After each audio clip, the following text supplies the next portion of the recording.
Well,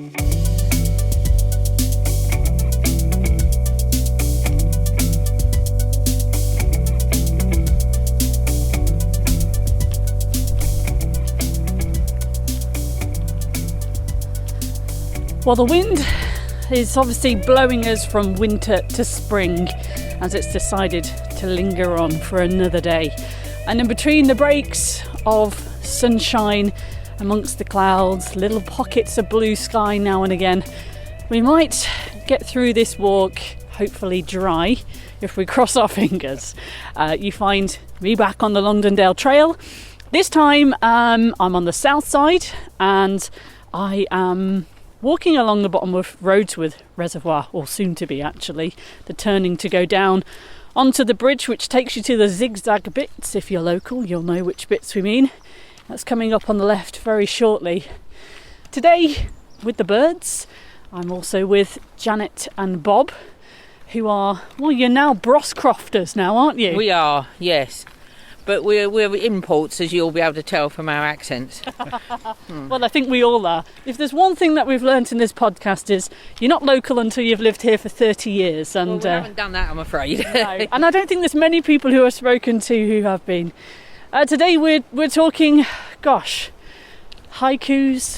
prayer maps, clouds, long distance walking. There's lots of different things that we can get into, but I guess we should perhaps mention how we met, because we only met a few days ago by complete chance when I walked into Hadfield Repair Cafe, which is at Hadfield Methodist Church, monthly, to go and get my soup maker fixed and to get my boiler suit sewed up, so it wasn't as revealing, shall we say. Right. That's a family-friendly version. I got the task of giving your boiler suit the once over to decide if we could fix it or not. And then we got chatting. We certainly did, and realised that, all this wandering about in Longdendale was the thing we had in common, and we were really excited to know that someone was doing podcasts in Longdendale. And that is how all good connections in neighbourhoods happen, isn't it? It is, yeah. Do you want to give a bit of an introduction to who you are, what you do, and your long distance walking fascination? Yeah, well, I started about 50 years ago. I used to come down here to walk when I worked in Manchester. So my Saturdays off were to come to a railway station somewhere in the Peak District. More often than not it would be Hadfield, maybe Glossop or Broadbottom, and just walk around the area and be away from work, which was not to be sneezed at all. Since when, a lot of other things have happened. I've met Janet, we're married. Together we've done various walks. We both walked from one end of the country to the other at various stages in our lives. And the most unexpected thing, I think, for me, and probably for Janet as well, is that we actually made it. And enjoyed it. Yeah.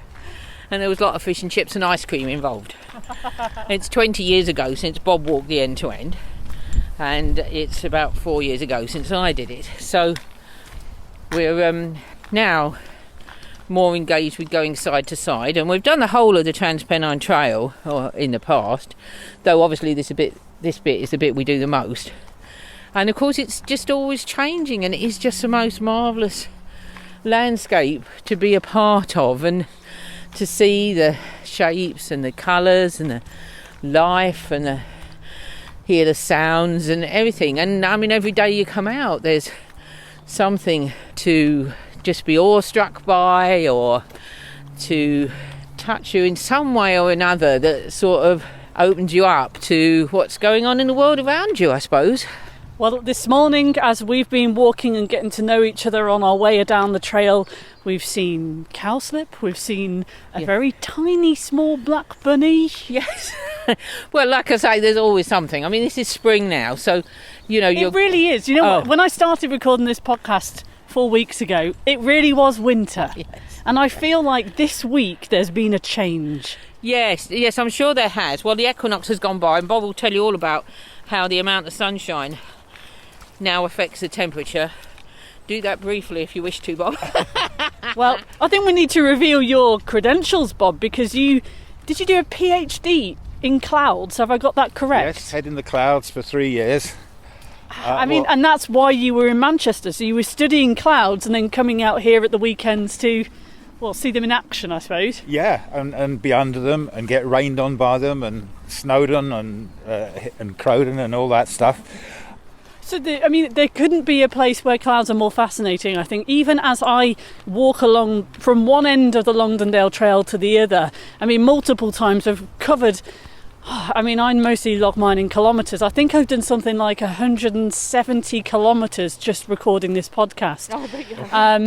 Cycling and walking, I have to say, because if I could cycle to Woodhead, I would, just to speed it up a bit, because it does take quite a long time, doesn't it? Yeah, you're not always time rich when you've got jobs to do and lives to lead and washing up to do and things.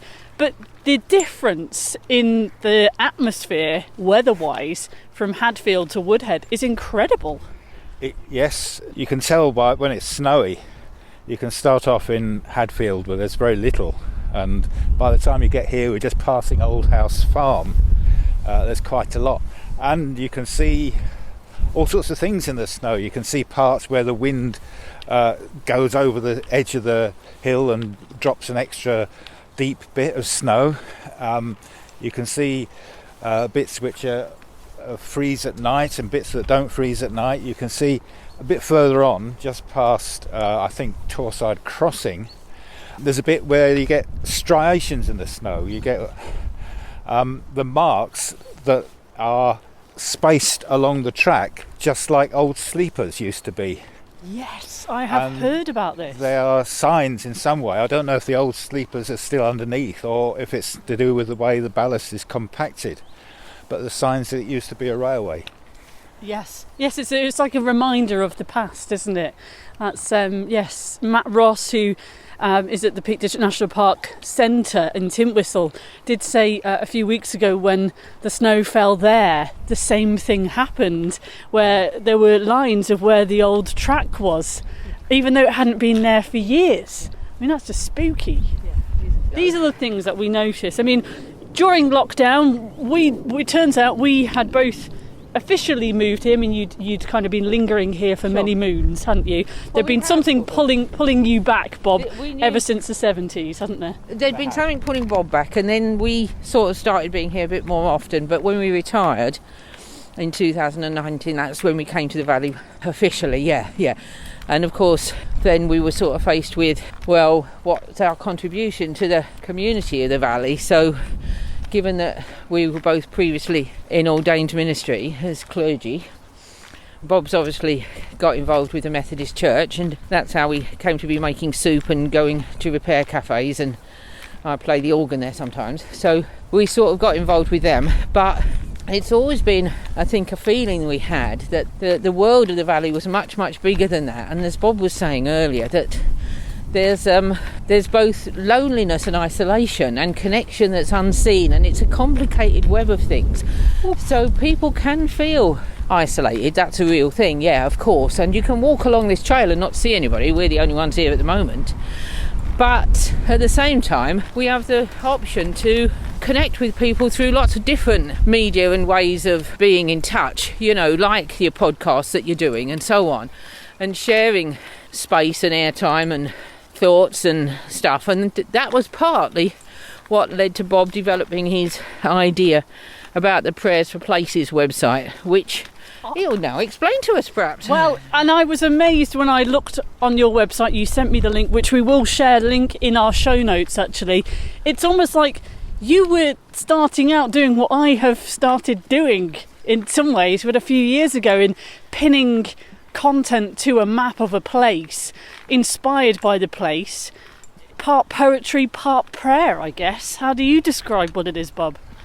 Yeah, it's prayers, but... Just got to let a bike pass. Hang on a sec. Watch out, Janet. Thank you very much. Go on. Zoom.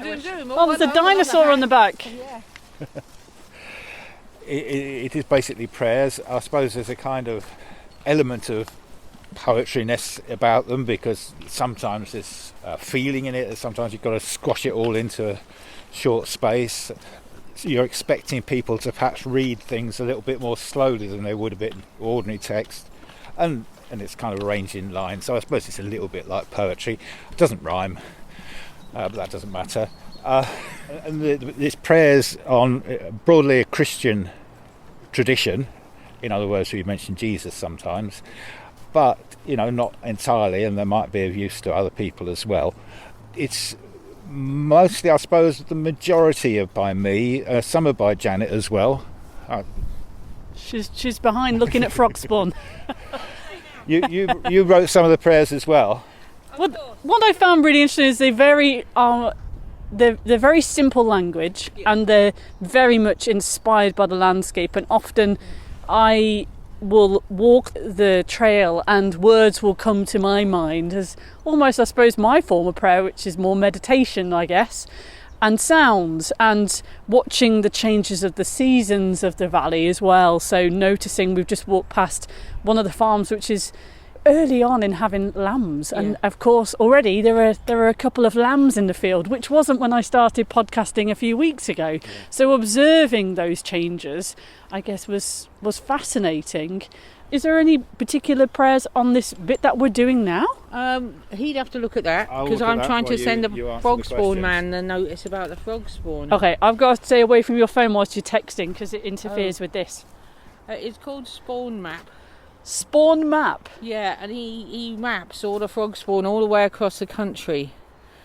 So hang on, Janet is just sending a message here to Frogspawn Man, which probably isn't his actual name, apparently is somebody who maps Frogspawn all over the country, and so you're telling him a What3Words location of what's happening. Pondip his name is. Pondip? Yeah. And so you're just letting him know what's happening in Frogspawn of this area? That's right, and then he creates a map of the whole country, showing you how the frog spawners, the frogs, have got on with their frog spawning job all the way from Land's End all the way up to John O'Groats. We're end to end, as I told you that already.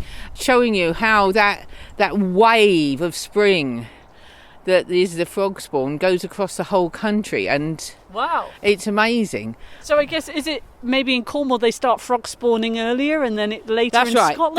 That's right, yes. So, because of the daylight, because of the weather. And the warmth and all sorts of other things, isn't it? Yeah. A Mexican wave of frog spawn. Well, exactly. And one of the things I love about the valley is just making these observations, like you just said, about the things that are changing in the valley all of the time. So just now we were looking at a piece of hazel, weren't we, where the catkins have already been out, of course, and then the leaves are just coming. Tiny little green shoots are just coming. Or if you can look over there at that older tree over there, and it's just stems of it are still covered in moss. Well, they will be. It's very damp here in the valley, so it's covered in moss, and that lovely green coating it has, and just so many things. I mean, there's the silver birch. There's a completely different, beautiful shades and patterns on that stalk here. Here in front of us, a tiny little oak that has still got its last year's leaves on it and haven't even come off, have they? It's clearly not windy enough here. No. We found a nice spot. So the idea, I suppose, also that you guys like to do is using technology as a way to engage with the landscape, which is fascinating. You've been blogging for 20 years. You're here tweeting people about frog spawn. Yeah, as you do. You're connected on WhatsApp to local bird and wildlife groups. Yeah. That, I think, is incredible. Just the way that you see the landscape, you connect yourself to the wider web and the world of what's happening internationally, be that the climate emergency or just noticing things, I suppose, being a collective. And I suppose that's also a big part of being a long distance walker. You have time to learn the art of observation, but equally, yes, you look at what's on your doorstep, but it connects you to the bigger picture. And the fact that actually the paths that we're walking here today, you've got the Transpennine Trail, you've got the Longdendale Trail, you've got the Pennine Way. Yeah. All these paths lead to other places and connect you. Yes, you can think that you're local, and I'm only looking at a finite kind of geographical area, but I am very conscious that this connects further. I love one of the ideas that you have is using what 3 words. So you were just using that to let the Frogspawn man know. What 3 words, and using that as a form of inspiring your poetry, your prayer, just your connection. I suppose we should explain what 3 words is for people who might not know. What 3 words is a way of defining every location on the surface of the planet. Each 3 metre square has a unique address on the surface of the planet, and 3 words are enough to define that address. It saves you messing about with latitudes and longitudes, and it's a great way to find places, even for instance in informal settlements where there's no street numbers. When you're out in the wilds, if you've got a connection, that is to say. If you haven't got a connection, then you're stuck. You're stuck. I was going to say, if you've got your phone with you, let's do what 3 words of where we are now, because we've come at an incredibly interesting point where I do think there is a tunnel just over there. Old House Tunnel, yeah.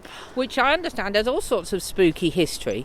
Should we go and have a little walk in it? Oh, I would, definitely. There's a chap I'm in contact with on Twitter who's always telling me spooky stories about Old House Tunnel. So this is interesting. What 3 words for this point is Secure.Campsites.Workouts. Yes. Oh. And so that's wonderful. I'm going to share that with you somewhere along the line. Perhaps I'll stick it on my Instagram direct. There we are. It's just started raining on us. Should we go through this gate and go into the Old House Tunnel? Let's do that. Yeah. Yes, and there is some kind of form of beauty, I think, out of the combination of these words, which both of you have turned into some wonderful haikus using prominent places in and around Hadfield, such as the train station, such as Billy's Place, the chip shop on Station Road. Yeah. I mean, haiku is a form of Japanese poetry based on a rhythmic flow of so many syllables. Is it 9-11-9? Have I got that? 5-7-5. Oh, no, not then. I'm adding more words than necessary. 5-7-5. There's lots of variations on it because, of course, that's in Japanese. If it's a proper haiku, it has a certain mood to it, which these don't necessarily. Yes. They're sort of haiku-ish. Bob's right, it's supposed to have a mood to it, and it's supposed to be connected to a season. So that's one of the other reasons we like them. Because the one thing that you're very aware of in the valley, apart from the rain dripping on you right this minute, is the fact that there's a lot of the seasons are very much prominent. Yeah, that's a good word, I thought. I think that has been one of the most beautiful things of walking over the last few weeks is capturing it. Yeah. Shall we? We're just gone through a gate, and we're going to go down into the tunnel. What's the steps? Yeah. Yeah. Right. You guys have got the sticks to at least get through the mud. Go down. This is a tunnel that I've wanted to visit for ages. Oh, there it is. And there's a gate. This is a very different tunnel to the other tunnels that I've been to, because I've been to normal person-sized tunnels with stonemason markings with the archaeologist, which you can listen to that episode last week, I think. Yeah. And then I went through the one near Deepclough, which was towering, huge, and obviously had been rebuilt and fairly modern. But this one looks like tall people might have to stoop down. Well, the other thing about it is it slopes down from this side to the other side. Okay, so we're on a bit of a hill as well. Yeah. Slippy rocks with leaves and all kinds of things. And wow, this is... You're going to hear now we're entering it, so it's going to sound a bit different. And the click-clack of Janet's walking poles in front of us. Whew. Well, we're out the rain. Janet, let's stay here for a second. Okay, that's been fine. Let's have a little bit of respite from the wind. I can maybe get the feeling of my hands back as well. Bless you. Because there's a running theme in this podcast. Has Claire got her gloves? And 99% of the time, I have not. You need some of these fingerless ones, Claire. That's why I have them. And also they're good for playing the organ. Haikus. I don't know whether we've got signal now we're in a tunnel, but do you want to pick out a couple of your haikus, Bob? He's got something written down. If now we're in a tunnel, this will be the bit where we haven't got signal. But he's got some on some paper in his pocket, darling. What are the spooky stories that you tell me now? Well, I'm fascinated. I don't really know, but Are they true? That's the thing. That's the trouble with spooky stories, isn't it? There's this chap I follow on Twitter who's always talking about the spookiness of the old house tunnel. I need to meet him for a future podcast, don't I? You do, certainly. I must guess it must have been a sort of service tunnel or something. It's a bit hard to know, isn't it? What have you lost, love? I got these on a piece of paper. Yeah, and what did you do? Which is very showed a lot of foresight, and then I've put it in a different pocket. How many pockets has Bob got? Pocket I put it quite in. a lot. I think of you've got pockets, like about 8 pockets. Yes, he does have a lot of pockets. I'm going to get my phone out and just take a quick photo of this, thinking. because Let's what a wonderful place. Let's take a little photo here. Well, Bob has found in his millions of pockets a piece of paper which has one of the haikus. So what's the what 3 words? Or are you going to tell us afterwards? Do we have to guess? We have to guess. Oh, right, okay. This is from the local chippy in Hadfield. Battered in front of the chippy's customers, a shared overt quarrel.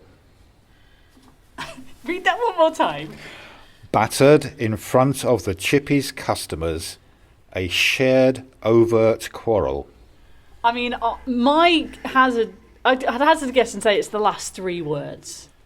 Yeah. Is that correct? Yeah. So the 3 words were shared, overt, quarrel. So if you ever need rescuing and you're at the local chippy, then what 3 words for the emergency services are? Shared, overt, quarrel. And then, of course, what do you do in a chippy? You batter things. It's very clever. Any others? What about the train station? The train station. Old men, happy in engine ash, and when charcoal nuzzled, euphoric. Wow. I mean, this is deep. This. Okay. I mean, really nerdy, though, I'm gonna guess with the same last 3 words, which were In that charcoal case, yeah. something. Nuzzled. Charcoal. Nuzzled. What's the 3rd word?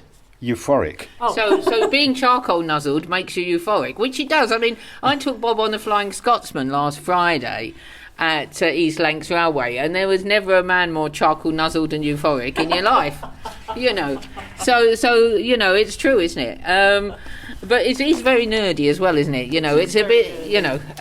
So Bob has got his particular sort of, you know, way of connecting with is the what 3 words that has you. I mean, I love that. I'm going to pin some of these on our map, Longdendale Trails as well, and I'll obviously put a link to for people to find out more. But I guess we'd love people to start doing their own. Oh, wouldn't it be great? You know, when you're out, get the app, or maybe when you're back, you can do it remotely as well. Actually, well, that's the other good thing about the whole business. Actually, is that you can look them up even when you're sitting in your chair. Yes. And the other Lent, wasn't it? Which Lent was it? The Methodists used, they did do you think? the virtual pilgrimage. Yeah, he did a virtual pilgrimage up Longdendale with the prayers for people who couldn't get out.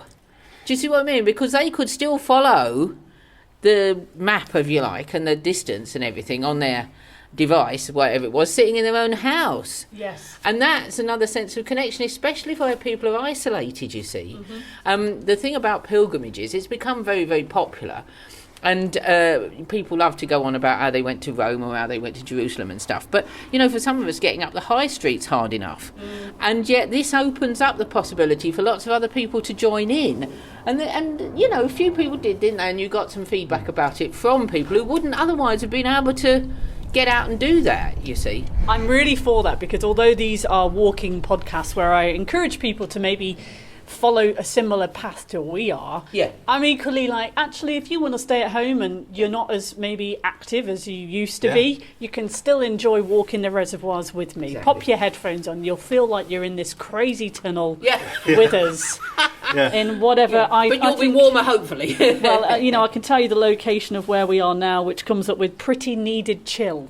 Oh, so you can have a lot of fun with these what 3 words, can't you? But I do love you've turned them into haikus. There's another one with not a what 3 words, and that's about when we were in total lockdown, and it's about Longdendale. Time passes and the land grows stranger, more distant, claimed by mysteries. Ooh! Wow, So there you go. These are fantastic. But it is fun, isn't it? And I think that's the thing that I would emphasise now. Okay, so there's a serious point to it. Yeah, that's true. But we don't want everyone to think that people who walk around here or pray or write haikus or whatever are all terribly long-faced and serious. You know, it's wonderful to be here. And it makes you smile. And the times when we both see something that catches our eye or we come back with a story. Bob had a phase. It was in the winter mostly because it goes out really early in the morning, Bob. And, of course, it's darker in the winter in the morning. And he'd just go out and walk up the trail. And he went through a phase of taking very blurred pictures of deer running away. You know, because that's all, it was too dark. The deer must have seen him coming far before, he realised. And, of course, his camera wasn't able to pick them up, except that there's these little blurred white bums disappearing up the trail ahead of him, you know. So, yeah. What have you noticed, Bob? This tunnel we are standing in has things to hold it up every 2 metres or so. Yeah. And they're curved rails. It looks like they're Well, they are, but they've also got pieces of wood. Yeah, it's a sort of chalk. Oh, it's all dropping on Janet. And that's a piece of history you're tapping there, Bob. These are like fish plates that you use for rails. So it looks as though underneath the railway was another bit of rail stuff. For what it's worth, there is a path the other side of this. Well, there's one that goes back on ourselves and one I think that goes on as well. Well, that's probably where we might round off recording then. Shall we? Because it feels like we're going that way. But, you know, I've enjoyed in some ways researching the project to finding the poetry of yesteryear, you know, of the late 1800s, Sure. of the day trippers. Sure. You know, we're coming up to the final part of Thomas Barlow's A Picnic at Woodhead coming up on Saturday. Do have a listen to that if you haven't already. It's a soundscaped retelling of a story he wrote about a day trip bunch of ramblers who came across from Manchester in June 1867. And that's been really beautiful to hear how the landscape inspired people living then. But what I really like is that you're carrying on this tradition in the 21st century, using smartphones, using GPS. And that's what, having those poems side by side on my digital map, I think is a truly wonderful thing. Oh. So hopefully, you know, if you are listening and you are dabbling in a bit of poetry, then maybe you can contribute some of your own poetry, some of your own inspired writings and words. Do get in touch, because I feel like even just meeting you and some other people this week, I've done I'll be coming on 28 episodes for this series, but I feel like I've got enough for another 28 episodes at this rate. I think you should have. I think it's been great to meet you because we always said it's got a lot of potential from the point of view of interaction with people, right? And one of the things that when we were writing the stuff, we didn't know whether that would ever happen or not. You know, and meeting you and talking with you about it and sharing it with other people we meet on one thing and another, that's all part of the development of the poetry in itself. There's no point us just writing it and sticking it in our pocket. So thank you for saying you wanted to meet us and talk to us, because that's been absolutely brilliant. And we wish you the best of luck with it, because we think that it's just a great place to celebrate. It really is brilliant. Well, of that, we definitely have that in common. Yes, thank you very much. We will hope that as we head back to Hadfield, that the rain eases a little. I can put my hands in the pockets and get the feeling back. And we will enjoy seeing more signs of spring. Hope that you, if you're out walking and following a route similar to this as you're listening, get to do the same as well. Do come and have a look at longdendaletales.co.uk and make sure you follow and subscribe to this, because watch this space. More episodes may follow in the future. Take care. Enjoy your walk wherever you go today.